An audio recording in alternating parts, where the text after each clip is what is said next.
Warga Kota Cimahi berusaha menyelamatkan Alisha Nurbanun, gadis berusia 15 tahun yang terseret sejauh 700 meter usai terjatuh ke dalam gorong-gorong. Warga dan aparat kepolisian Satlantas Polres Cimahi sempat menolong korban menggunakan pernafasan buatan. Bahkan korban sempat dilarikan ke Rumah Sakit Umum Daerah Kota Cimahi, namun naas korban tak bisa diselamatkan. Peristiwa terjadi saat korban tengah berjalan kaki saat hujan deras. Diduga korban terpleset ke dalam gorong-gorong yang terbuka di Jalan Cihanjuang. Sejumlah warga di perumahan Villa Jatirasa, Jati Asih, Bekasi, Jawa Barat dievakuasi dengan perahu karet akibat terjebak banjir.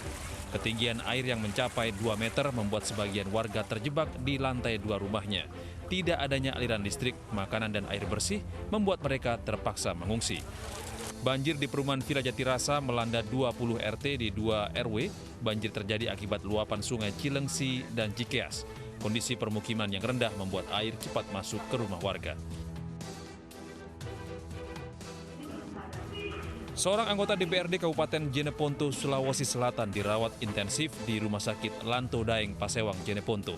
Korban terluka di bagian kepala akibat terkena sabetan benda tajam oleh pelaku bernama Usman saat akan melerai keributan di kampung Manuruki, Jeneponto, Sulawesi Selatan. Diduga pelaku menganiaya korban karena emosi saat adik korban melintas di depan rumahnya menggunakan kendaraan berknalpot bising.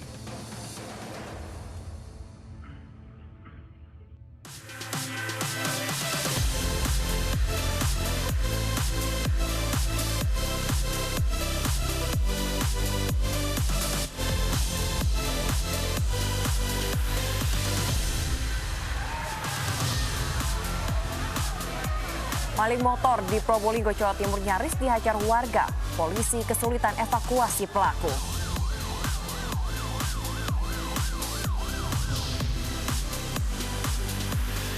Sebuah pusat perbelanjaan di Manggarai, Jakarta Selatan terbakar. Kebakaran diduga akibat korsleting listrik.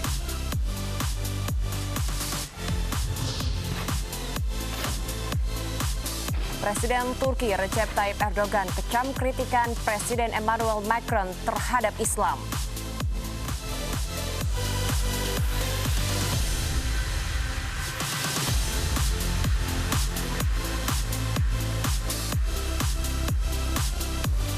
Halo, Selamat pagi pemirsa. Kami hadir kembali dalam iNews Pagi melengkapi informasi Anda pada pagi hari ini. Ya, selain 3 berita utama tadi pemirsa, kami juga hadirkan informasi penting lain. Di antaranya pemerintah Provinsi DKI Jakarta memperpanjang pembatasan sosial berskala besar transisi selama 2 pekan ke depan.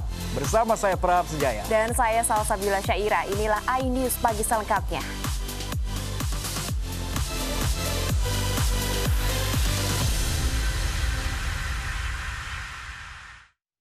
Pemirsa, aksi maling motor di Probolinggo, Jawa Timur gagal setelah kepergok warga. Ya, polisi sulit evakuasi pelaku karena banyaknya warga yang ingin main hakim sendiri. Betul.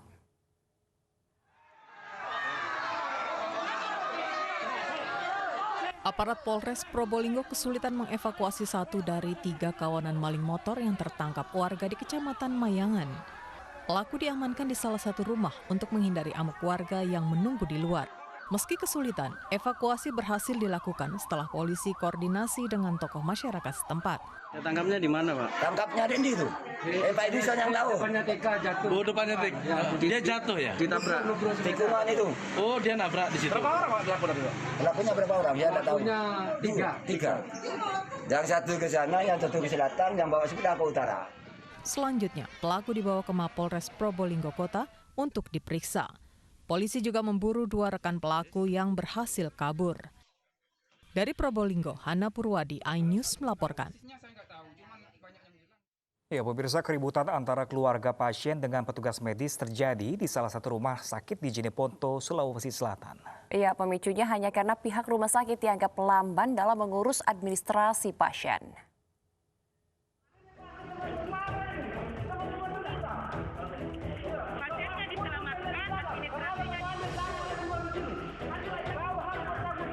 Ketegangan berlangsung di ruang unit gawat darurat Lanto Daeng Pasewang, Jeneponto, Sulawesi Selatan. Keluarga pasien ini marah karena petugas medis dianggap lamban mengurus administrasi terkait rujukan ke rumah sakit lain. Mereka minta persoalan administrasi dan perlengkapan lainnya diurus belakangan karena pasien yang menjadi korban pembacokan kondisinya harus cepat ditangani. Sementara dari pihak rumah sakit mengatakan belum dapat memindahkan pasien karena masih menunggu informasi balik dari rumah sakit rujukan. Harusnya ini dikirim saja dulu naik 14, lalu dihubungi rumah sakit yang mau terima.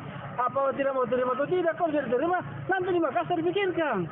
Ini kalau menunggu terus bagaimana? Sekarang sudah muntah pasiennya. Kalau ada apa-apa, siapa yang bertanggung jawab? Ketegangan antara keluarga dan kerabat pasien berakhir setelah proses administrasi selesai. Dengan menggunakan ambulan, pasien dirujuk ke salah satu rumah sakit di Kota Makassar. Dari Jeneponto, Sulawesi Selatan, Sulaiman Nai, iNews melaporkan. Sementara itu pemirsa, seorang anggota DPRD di Jeneponto, Sulawesi Selatan dianiaya menggunakan senjata tajam gara-gara knalpot bising adiknya. Pelaku menyerahkan diri ke polisi usai menganiaya korban.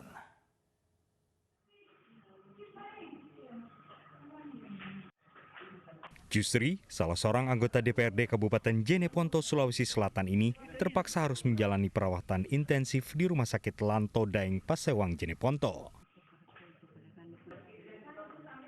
Korban alami luka cukup serius di bagian kepala akibat terkena sabetan benda tajam.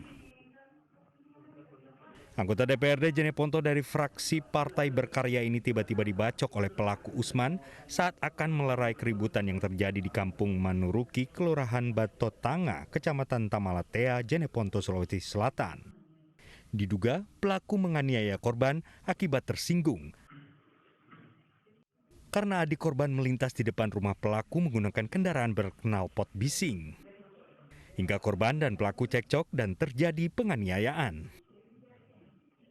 Sementara ini kita masih mendalami karena kita belum melakukan mengumpulkan bukti-bukti semuanya. Namun sementara diduga motif ini adanya ketersinggungan dari pihak pelaku terhadap korban. Pelaku yang juga masih ada hubungan keluarga dengan korban langsung menyerahkan diri ke Mapolres Jeneponto, Sulawesi Selatan usai menganiaya korban. Dari rumah yang di sebelah sana, saya punya rumah, Komandan. Pas lewat di depan saya. Siapa yang lewat? Ini Misbar. Dia mau gas motor. Baru tidak pakai baju, baru oleng-oleng begini. Saya tidak tahu apakah dia sudah apa. Pas lewat ke sana, saya tidak tahu sampai di sana dia sudah kemana. Sempat saya juga terpancing, Komandan. Untuk mempertanggungjawabkan perbuatannya, pelaku kini ditahan di Mapolres Jeneponto, Sulawesi Selatan guna pengembangan lebih lanjut. Dari Jeneponto, Sulawesi Selatan, Sulaiman Nai, iNews melaporkan. Sementara itu pemirsa, 6 motor sport yang tidak memiliki kelengkapan surat kendaraan diamankan polisi di Jalan Asia Afrika, Senayan, Jakarta Pusat. Sementara puluhan pengendara motor sport lainnya terkena sanksi tilang karena menggunakan knalpot bising yang dianggap mengganggu pengguna jalan lain.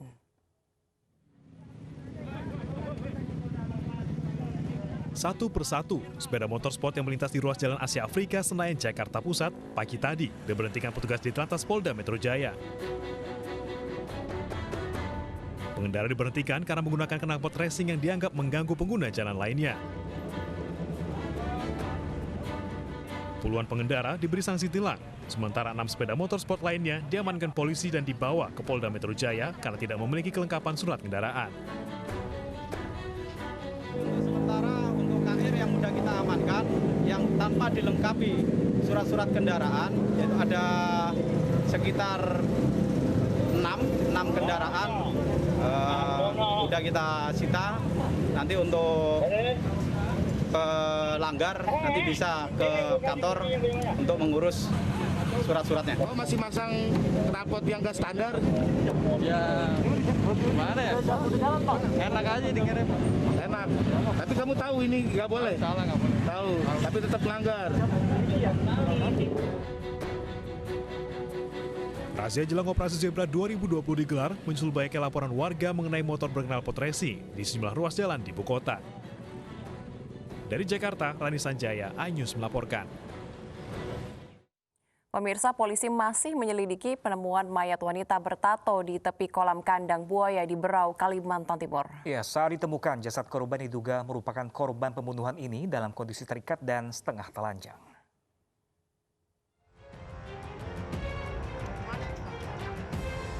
Beginilah lokasi kandang buaya, tempat ditemukannya sesosok jasad wanita tanpa identitas di kawasan Mayang Mangaurai, Teluk Bayur, Berau, Kalimantan Timur. Diduga korban dibunuh sebelum dibuang di area kandang buaya. Saat ditemukan, jasad korban terikat di bagian tangan, mulut dilakban, dan kondisinya setengah bugil. Tidak ada warga sekitar yang mengenali korban. Polisi masih menyelidiki dengan mengumpulkan barang bukti dan saksi-saksi. Sementara korban memiliki ciri-ciri menggunakan baju batik berwarna biru dan tato bergambar kupu-kupu di dada kiri. Hingga kini, polisi masih menyelidiki dan belum menemukan pelaku yang membuang mayat wanita tersebut. Ada penemuan mayat jenis kelamin perempuan, untuk identitas belum diketahui. Untuk sementara masih kita lakukan penyelidikan, menunggu nanti hasil visum dari dokter. Terkait dengan informasi yang tersebar di medsos kemarin tangan terikat kemudian mulut dilakban, itu betul kemana? Oh, itu nanti hasil penyelidikan lanjutan. Oke, siap. Sementara itu, jenazah telah dievakuasi oleh BPBD Berau dan Kepolisian Polres Berau ke RSUD Dr. Abdul Rifai Tanjung Redep untuk divisum. Dari Berau, Kalimantan Timur, Fairuz Zabadi, iNews melaporkan. Pemirsa, polisi masih mendalami dugaan adanya keterlibatan tersangka lain dalam pembunuhan seorang wanita di Sukoharjo, Jawa Tengah. Polisi menyebut pembunuhan ini dilatar belakangi oleh persoalan utang piutang.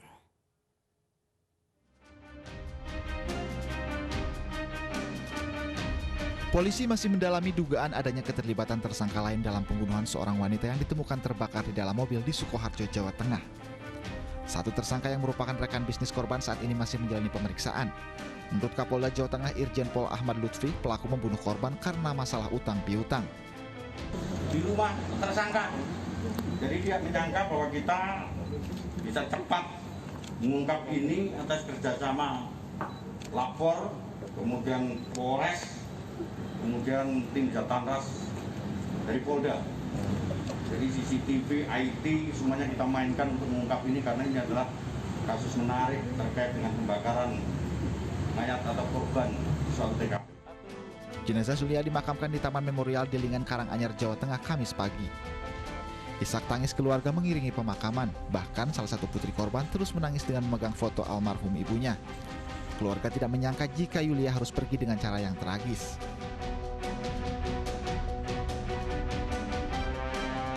Pembunuhan Yulia ini berawal saat korban mendatangi pelaku di peternakan ayam untuk menagih utang 145 juta rupiah di mana korban dan pelaku terikat bisnis peternakan ayam. Pelaku yang gelap mata karena marah terus ditagih untuk membayar utangnya, kemudian menganiaya korban menggunakan besi hingga meninggal dunia. Dengan dibantu rekannya, pelaku memindahkan jasad korban ke dalam mobil lalu membakarnya untuk menghilangkan jejak. Saat mobil sudah terbakar, kedua pelaku lalu kabur hingga akhirnya tertangkap. Peti jenazah diangkat ke ambulans, sementara itu dari hasil otopsi di jasad korban terdapat luka memar di kepala. Korban ditemukan dengan posisi telentang di bagian belakang mobil setelah api dipadamkan.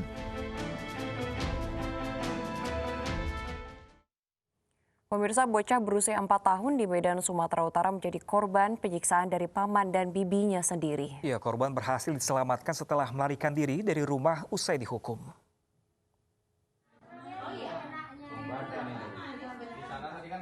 Bocah Malang berusia 4 tahun ini menjadi korban penyiksaan oleh paman dan bibinya sendiri.